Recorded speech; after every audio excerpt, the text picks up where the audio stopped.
साथीहरु, स्वागत छ तपाईहरुलाई हाम्रो YouTube च्यानलमा। यदि तपाईहरु युरोपमा राम्रो स्यालेरी भएको देशमा काम गर्न चाहनुहुन्छ भने आजको यो भिडियो तपाईको लागि हो।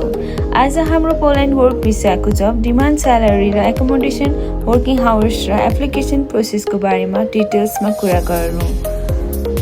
सबैभन्दा पहिलो पोल्यान्ड युरोपको एक विकसित देश हो र यहाँ manufacturing, warehouse, logistic, construction, hotel, restaurant, agriculture, food प्रोसेसिङमा, प्रोडक्सन सेक्टरमा फरेन वर्कर्सको डिमान्ड रहने गर्छ।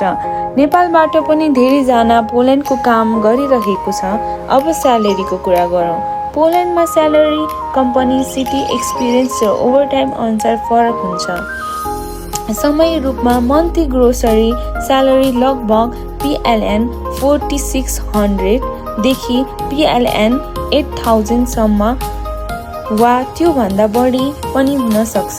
ओभरटाइम गरेको खण्डमा मन्थली इन्कम अझै भन्दा बढ्न सक्छ।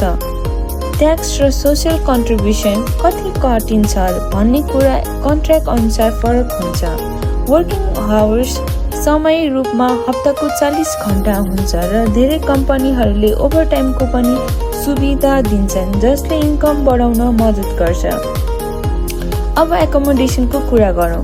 धेरै इम्प्लोइहरूले कम्पनीको एकोमोडेसन प्रोभाइड गर्छन् र केही कम्पनीले फ्री एकोमोडेसन दिन्छन् भने केही कम्पनीले स्यालेरीबाट थोरै एमाउन्ट काट्न सक्छ। यदि एकोमोडेसन कम्पनीले नदिएको खण्डमा वर्कर्सहरूले सेयर रुममा रेन्टमा बस्ने गरेको हुन्छन् जसको खर्च सिटी अनुसार फरक हुन्छ।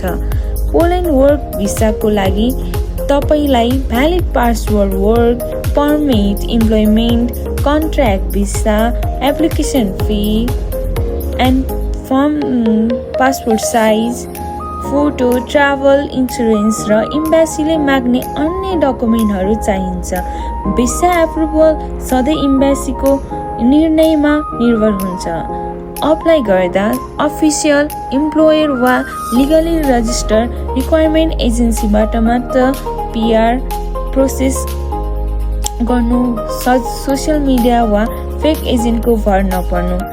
पैसा तिर्नु अघि कन्ट्र्याक्टमा कम्पनीको डिटेल्स र प्रोसेस राम्ररी भेरिफाई गर्नु।